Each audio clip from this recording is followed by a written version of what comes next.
Hello बच्चों, let's see this question. The mass m shown in the figure oscillate in simple harmonic motion with amplitude a, the amplitude of the point p। तो point p पे आपको amplitude बताना है, ठीक है।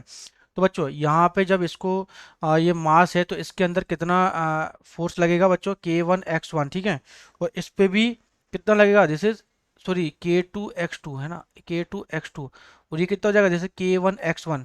जब इसमें खिंचाव आएगा तो पॉइंट p है ना बच्चों, यहाँ से क्या होता है, डिस्प्लेस हो जाएगा, है ना। तो यहाँ पे जो डिस्प्लेसमेंट होगा इस पॉइंट का, तो इसके अंदर कितना होगा, x1, इसके अंदर x2। तो टोटल डिस्प्लेसमेंट कितना होगा, वो एम्पलीट्यूड के इक्वल होगा। तो ए इज इक्वल हो जाएगा x1 plus x2, total displacement जब मास इधर इधर ले जाएंगे, डिस्प्लेस करेंगे, ठीक है।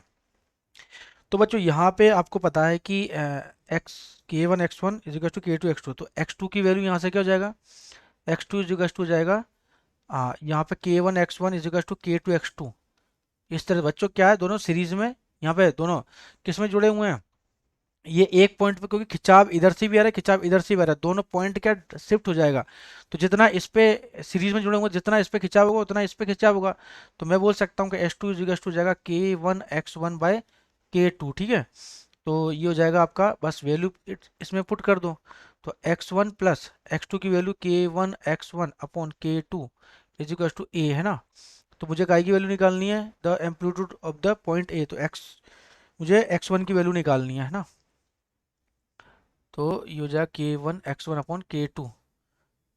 तो x1 k2 plus k1x1 sorry x1 is equal to a k2, है ना। तो x1 कॉमन ले लो, तो हो जाएगा k2 plus k1 is equal to a k2।